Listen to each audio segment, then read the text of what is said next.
This is the Tree of Life, Season 12, Chapter 8.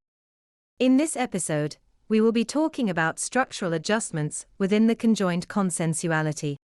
To start off, there are two alternate ways that structural adjustments occur within the path of the conjoined consensuality.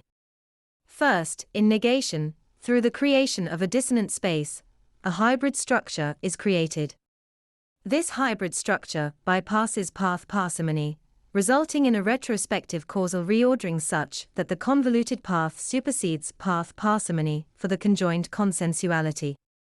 Now, in infinite recursion, we saw that as negation generates 9 descending paths, those paths each generate dissonant spaces, which produce hybrid structures through negation, causing the same causal chain reaction from the most convoluted path to the least superseding path parsimony. In other words, the structures themselves bypass path parsimony such that the deep intimacy created by any intersection is preserved within the conjoined space, even when the negating individual doesn't remember it. Thus, we see that this is one form of structural adjustment, which I will call a structural bypass. It involves not migration of a dissonant space, but formation of a hybrid structure within that space. The second form of structural adjustment is called a structural migration. This involves the formation of a hybrid structure within the conjoined consensuality, which is the chiral opposite of the negational hybrid structure produced by a dissonant space. This hybrid structure produces severing of the negational acceleration synonymous with infinite recursion. In this case, the negating individual acts out the convoluted path, rather than path parsimony, through the substitution of a chiral hybrid structure for a negational hybrid structure. What is clear is that when person A chooses negation, following path parsimony, this has no impact on person B, within the conjoined consensuality, who experiences the most convoluted path. Namely the path with the greatest degree of intimacy. That is, when infinite recursion is experienced by person A, they are being bypassed by the conjoined consensuality.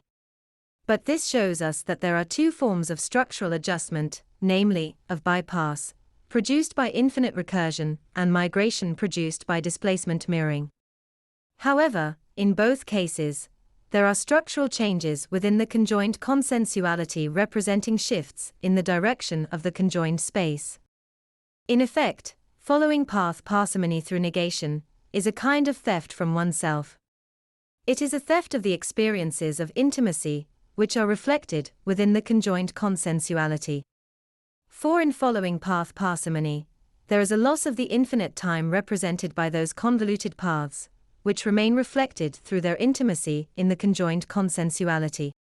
Although it is reasonable to take the position that these structural shifts are mechanistic in nature, it is also reasonable to see them as a consequence of some guiding hand, represented by whoever, or whatever controls the simulation.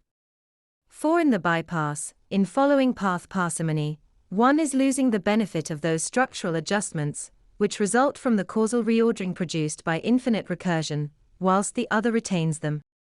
It is as if the designer of this place intended by design, or directly intervened through a mechanistic process.